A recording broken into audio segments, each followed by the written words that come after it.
Bonjour à tous, nous sommes le mardi 26 juin et actuellement il fait terriblement chaud dans le bureau où je tourne, mais pas aussi chaud que dans les bureaux de la direction du Milan où il y a une restructuration complète qui est en train de s'opérer et ce sera le sujet d'ouverture du journal. Je me dis que se pencher un petit peu sur la Serie A, ça va permettre de faire varier les sujets. On ira ensuite du côté de la France où on a parlé moult fois de l'avenir de Bruno Genesio, mais cette fois c'est acté et on a même quelques petits noms pressentis pour l'avenir de Lille. On parlera de la liste de l'Espagne pour la Coupe du Monde 2026 avec une énorme polémique liée au Real Madrid ou plutôt liée à son absence. On parlera de Disasi que vous avez probablement oublié, dont vous avez probablement strictement rien à faire, mais moi ça me fait plaisir de m'interroger sur sa situation.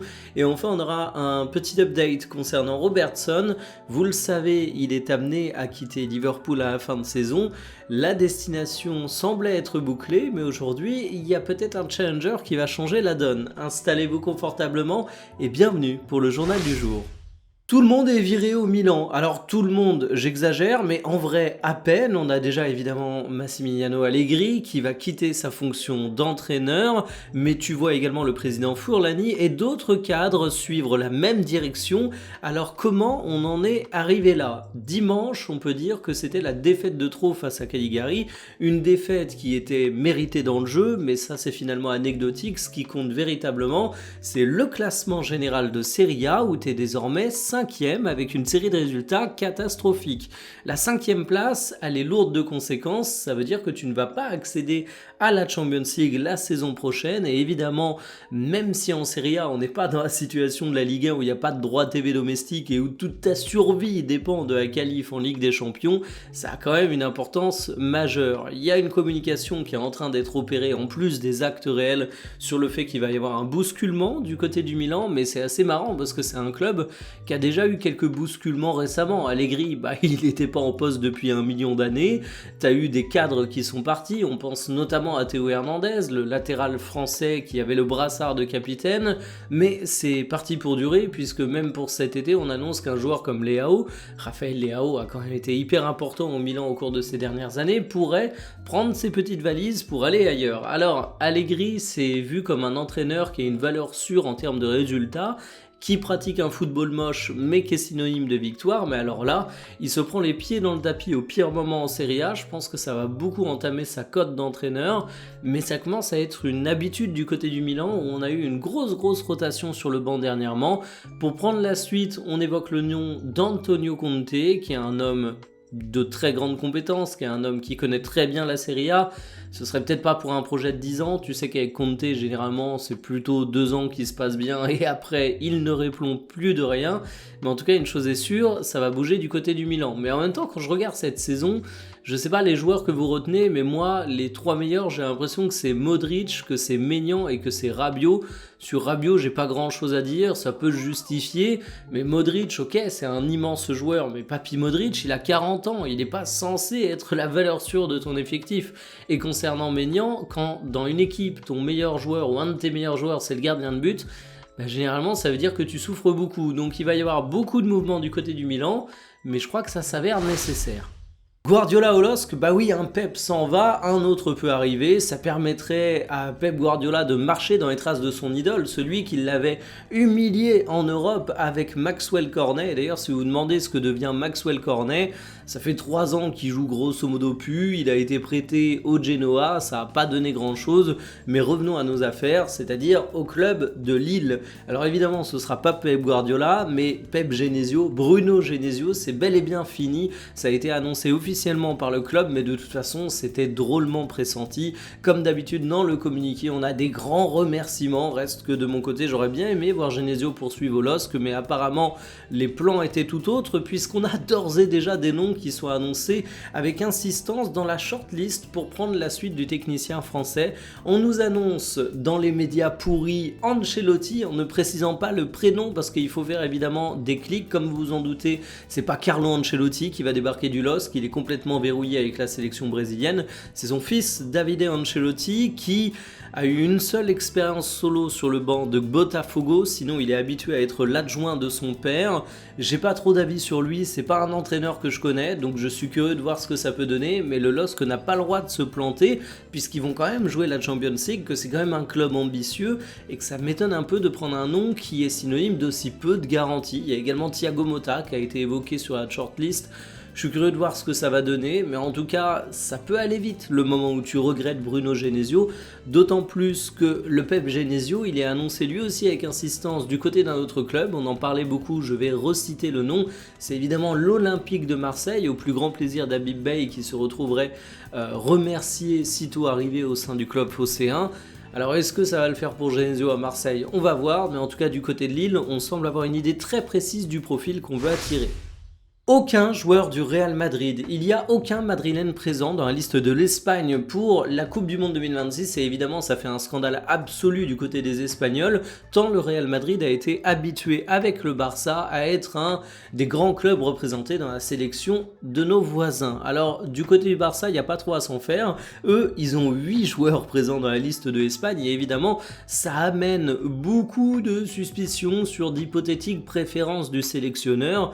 De mon côté j'ai surtout envie de dire que ça en dit long sur la situation du Real Madrid. C'est un club qui connaît actuellement pas la meilleure saison de son histoire. C'est un club qui a également beaucoup de stars internationales. Aujourd'hui, tu prends du Vinicius, c'est le Brésil. Tu prends du Mbappé, c'est la France. Tu prends du Bellingham, c'est l'Angleterre. Et il y avait quelques noms qui pouvaient être pressentis, mais Dean Huijsen, je pense qu'on sera tous d'accord pour dire qu'il fait peut-être pas la meilleure saison de sa vie. Carreras aurait pu être appelé, certes, mais à côté de ça, t'as quand même pas 4 millions d'options ultra qualitatives de joueurs espagnols du côté du Real. Je suis assez curieux de voir ce que ça va avoir comme influence sur la popularité de la sélection espagnole parce que c'est un pays où les clubs ont une importance absolument majeure. Donc à Madrid, à tout moment, t'as des mecs un peu butés qui vont se dire qu'ils vont même pas regarder ce que va faire l'Espagne vu qu'il n'y a aucun joueur du Real. En tout cas, ça reste une liste ultra qualitative, une équipe ultra pourvue en talent. Il y en a sur absolument toutes les lignes. Et l'Espagne, avec ou sans joueurs du Real Madrid, se présente à la Coupe du Monde 2026 avec un statut de favori. On va dire qu'ils sont dans le groupe de tête. Est-ce que vous vous souvenez de Disasi? Eh bien, son équipe va descendre en Championship. Alors, pas de Chelsea, je vous rassure, ou je vous fais peur, je sais pas, suivant qui vous supportez. Il était prêté durant cette fin de saison à West Ham, et malgré le fait qu'il ait rapidement trouvé sa place dans l'effectif, malgré le fait qu'il ait affiché un mental de guerrier en signant là-bas, eh bien, il n'a pas réussi à sauver son club de la relégation. Il va donc tranquillement retourner du côté des Blues cet été. Alors, la situation de Disasi, elle était assez atypique. Vous voyez ses minutes de jeu sur la saison et oui, il y a un vrai avant et après. Il était dans le loft de Chelsea toute la première partie de saison, il a été prêté à West Ham, il est devenu un taulier indiscutable et fait marrant sur ses statistiques, j'ai rarement vu des statistiques aussi dégueulasses pour un joueur. On peut pas dire qu'il était plombé par son équipe car West Ham étant souffrant, il aurait pu en profiter pour disputer beaucoup de duels et c'est un défenseur central, c'est pas un numéro 9 renard des surfaces qui est ultra dépendant de ses coéquipiers pour lui donner des occasions de but. Reste que je l'ai vu un peu évoluer et même si j'ai pas trouvé que c'était le défenseur central du siècle, je vais pas vous mentir, j'ai quand même eu une meilleure impression que ce que peuvent laisser penser les statistiques, mais aujourd'hui je m'interroge sur l'avenir de Disasi. Il va retourner du côté de Chelsea, il a 28 ans, la fiche de minutes de jeu vous a montré à quel point il était indésirable quand il était encore dans le club londonien, il a un contrat qui l'engage jusqu'en 2029, il a été acheté 45 millions d'euros à l'époque, il vaut désormais 3 sneakers. Qu'est-ce qu'ils vont faire de lui? Alors sachez que j'ai pas la réponse, ça me désole un petit peu parce que c'est un joueur qui a répondu présent du côté de West Ham, qui a certes pas le niveau pour être un taulier du côté de Chelsea mais qui a encore de belles choses à offrir au football. J'espère qu'il arrivera à trouver une porte de sortie parce que là c'est vraiment le scénario traquenard, il va retourner dans un club où il a rien à faire, je pense qu'on peut le dire, même si du côté de Chelsea, ça va bouger, t'as Xabi Alonso qui arrive, ça va peut-être rebattre les cartes, mais j'ai du mal à imaginer réussir à s'imposer au club. Tottenham maintenu, c'est la possibilité d'attirer Robertson. On se souvient du fait que le joueur avait un accord de principe avec les Spurs qui était conditionné au fait que le club ne descendait pas en Championship, restait en première division. C'est désormais chose faite, on peut se dire emballer c'est peser, l'affaire est conclue, mais Attention, un challenger, un outsider, un fauteur de troubles arrive au tout dernier moment. On nous informe, Ben Jacobs plus précisément, que la Juventus est intéressée par la perspective de signer l'international écossais de 32 ans et ça pourrait faire bouger le dossier dans les toutes dernières minutes. Alors, Robertson, il n'est pas cramé pour le football, il joue un petit peu moins cette saison, mais il a quand même répondu présent. Il sort des performances qui sont tout à fait à la hauteur de ce qu'on peut attendre d'un latéral, peut-être pas dans une équipe de tout premier niveau comme Liverpool, et encore j'ai envie de dire qu'il a été un peu moins bon cette saison avec les Reds, mais parce que Liverpool a été également un petit peu moins bon, et la saison passée c'était encore un peu mieux que ce qu'il est encore capable de montrer cette année. Tout ça pour vous dire que c'est une recrue qui peut se justifier. Je mettrai quand même un warning, il signe librement, on a tendance à se dire joueur gratuit, bonne affaire, attention, prime à la signature dans ces cas-là, attention, salaire potentiellement important, mais on sait que Tottenham, ils ont les moyens, la Juventus c'est un peu plus compliqué, ce sont des clubs de troisième chapeau, on n'est pas sur le top du top de l'Europe, mais des clubs qui peuvent offrir un projet intéressant à Robertson. La Juve, t'as besoin de redresser un petit peu tout ça. Tottenham, c'est en train de pivoter avec Roberto De Zerbi. T'essayes enfin de réussir. T'espères enfin et t'essayes enfin de stabiliser ce projet qui galère malgré la Ligue Europa toute récente, qui date de l'année dernière, pas de cette saison mais de celle d'avant. Donc c'est des perspectives intéressantes. C'est un joueur qui est un peu sous-estimé, je trouve, Robertson, parce que finalement quand on regarde son CV, c'est 9 années passées à Liverpool, il a débarqué en 2017. On parle beaucoup de joueurs légendaires du côté de Liverpool qui ont accompagné tous les titres. Robertson, il était également dans ces équipes. C'est pas un joueur chapeau 1 aujourd'hui, mais ça tombe bien, c'est pas des clubs chapeau 1 qui veulent l'attirer.